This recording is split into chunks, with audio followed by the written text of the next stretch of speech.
Hi, guys, and welcome back to Drive to School Chat and to this journey towards excellent exam results. Now, in these segments, we discuss a subtopic in geography on our way to school. And today, I'd like us to talk about demographic indicators. Now, this is under the umbrella of development dynamics and is a very important aspect of what the specification expects us to know, and we are likely to be asked, especially in the short questions, about demographic indicators. So it's good to know, first of all, what they are, what they mean, be able to define them, and then also to be able to identify them on a population pyramid, because we know that when we are talking about demographics, we are actually talking about population, because demography is a study of population. So when we talk about demographic indicators, we are actually talking about population indicators. All right, let's get started then. So, what's the first demographic indicator? That is birth rate. Birth rate is the number of live births per 1,000 people in a country per year. Now, it's very important to remember those three things. So, first of all, the number of live births. Then secondly, per 1,000 people. And then lastly, per year. Now, birth rates can indicate to you whether a country is developed or not. And that obviously now links to development. And if a country is developed, so HIC, it's likely to have low birth rates. But if a country is LIC, so a developing country, it's likely to have high birth rates. Now, why is that? So in LICs, you're likely to have high birth rates because there may be, well, one of the reasons may be that there may be a lack of contraception, or that people do not know about contraception, so they are not well educated about contraception. And then also the availability of contraception may not be there. So then that means that people will not be able to plan their families. And if people are not able to plan their families, then that means that they are likely to have a lot more children. So that's one reason. And a second reason could be that particular country has an economy that largely relies on agriculture. Now, that means that they will need a lot of laborers or farm hands on their farms. And you expect that actually of developing countries or LICs, because a lot of them have got a majority of people within their population working in the primary sector of industry. And farming is an example of the primary sector of industry. So that then means that they will need more children, or a lot of them end up having more children so that those children can help them on the farms. Now, then that leads obviously to high birth rates. Right, so let's move on then to how we can identify or recognize high birth rates on a population pyramid. And on a population pyramid, if the base of that population pyramid is really wide, then it means that the birth rate in that country is high, because we know that right at the base of that population pyramid, we have the 0 to 4 age category. So if that's really large or wide, then it implies that that country has a high birth rate. Okay, so let's move on then to the second demographic indicator of development, and that is death rate. And again, if we define death rate, we would, if we are defining death rate, we would say that it is the number of deaths in a country per 1,000 people per year. So again, those three things: number of deaths, first of all, per 1,000 people in the population, number two, per year. Right, so death rates, again, if they are really high, then that means that that country is likely to be LIC or a developing country. Now, The opposite obviously is true. For a high income country, the death rates are likely to be low. So why are death rates likely to be high in LIC countries? Now, number one reason could be the healthcare in that country. Now, we know that it costs money to have a good healthcare system because you need obviously the hospitals, you need the personnel in the hospital, so the people who work in the hospital, doctors and nurses and so on. You need to employ good doctors and nurses, and then you also need the facilities and the equipment, rather, actually, the equipment that is required in the hospital. So whether those are, things like heart monitors and so on. So that costs money. And if a country then is a developing country, then the healthcare provision in their country may not necessarily be adequate. It will be there obviously, but it may not be to the standard you will find in a developed country. Then that means that the death rates are likely to be higher as a result of that. Okay, so how do you then? Okay, so a second reason, let's just talk about another reason why those death rates may be high. You could have poor diets within the country. So especially for children, we know that a lot of times when we see places that have got famine or hunger, people are hungry and don't have food, those are likely to be places where children are malnourished. And malnourished children are children that do not normally have a balanced diet, and as a result, they get sick, and that is being malnourished. Okay, so one of the diseases actually that we can give as an example of a child that is malnourished is kwashiorkor. And that obviously um, implies that if we have um, poor diets in a country, then that is likely to lead to a slightly higher death rate.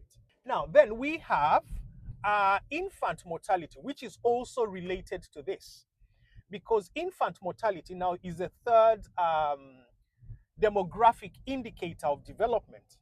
And infant mortality is the number of children who die before the age of 1. So that again is related to the healthcare in a country and also related to the maternal care. So the care that mothers and the child get after the child has been born. Now, obviously, if that is not to a good standard, then that means that the number of children who survive to the age of 1 and beyond is diminished or is less. Okay, so then how do we identify this on a population pyramid?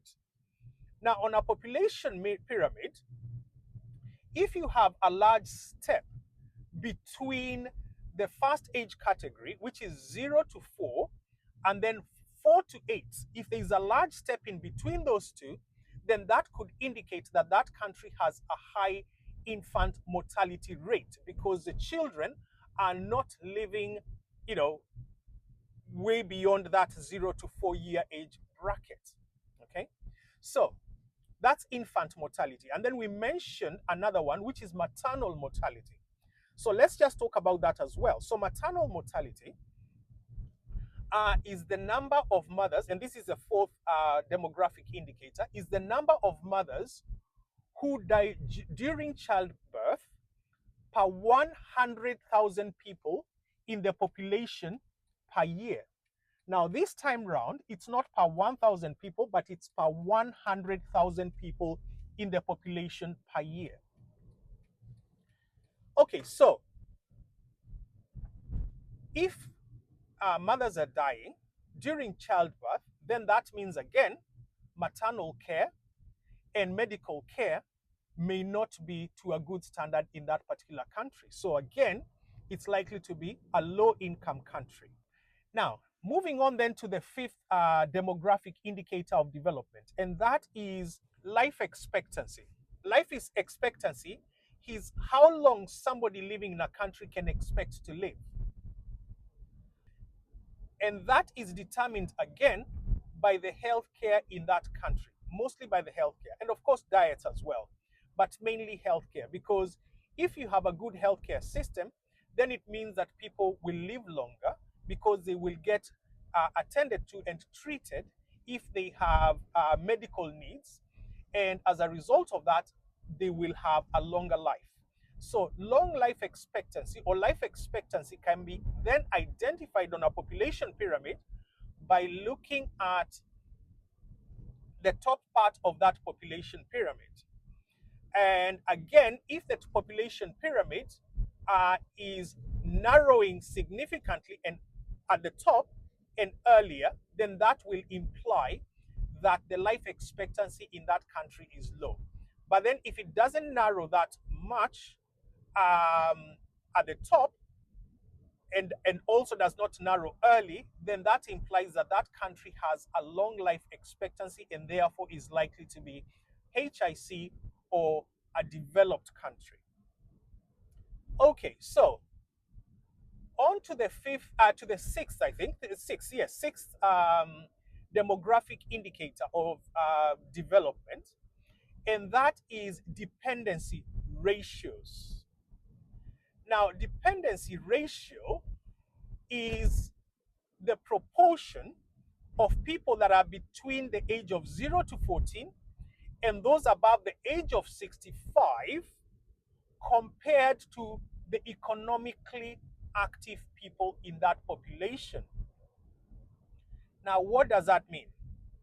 Now, we have the 0 to 14 age bracket, and those are children who are of school going age. So, those are children who do not work, obviously, and cannot rely on themselves for their own upkeep. So for their food, for their shelter, for their clothing, and so on. So for their basic needs and everything else. And they have to rely on their parent or guardian for their upkeep. And they therefore depend on or rely on that parent or guardian. And that's why they are called dependents. And they are relying on the parent or guardian because that parent or guardian is working and therefore they are economically active and earning an income. Then we have the 65 and above age category. And that is the age category that is likely to have people who are retired. So people who are no longer economically active, they may have been working before, but have now retired. And those people have to rely on the economically active. And the reason is they normally get a pension from the government. So they are paid a pension by the government, and the money for that pension to be paid by the government comes from the tax revenue that that government collects from the economically active. So that tells you that that retired population is actually relying on the economically active for their pension to be paid, and therefore they are also dependents. So all these are dependents, and they are relying on the economically active. And that's why we talk about dependency ratio. Okay, so how does dependency ratio tell us whether a country is developed or not? Now, if the dependency ratios are high, if you have a large number of 0 to 14 and 65 and above that are relying on the economically active, then it implies that that country is likely to be a low income country or a developing country because the economically active are few and they are going to be put under strain by those dependents. And the government may not be getting enough tax revenue to for the upkeep of the young and the elderly. Okay, so let's do a quick recap then. So what have we talked about? We've talked about the demographic indicators of development and how you can identify them on a population pyramid. And the first one we talked about was birth rate. So the number of live births in a country per 1,000 people per year. Then we talked about death rates. Then we went on to talk about infant mortality, then maternal mortality. Then we also talked about life expectancy. And finally, we talked about dependency ratios. So those are the 6 demographic indicators of development. Okay, thank you very much for joining me on this Drive to School chat and in this journey towards excellent exam results. If you have a topic that you'd like us to discuss on our way to school, please do let me know in the comment section below, and we shall be sure to discuss it one of these fine mornings on our way to school. All the best, and see you again soon. Bye-bye.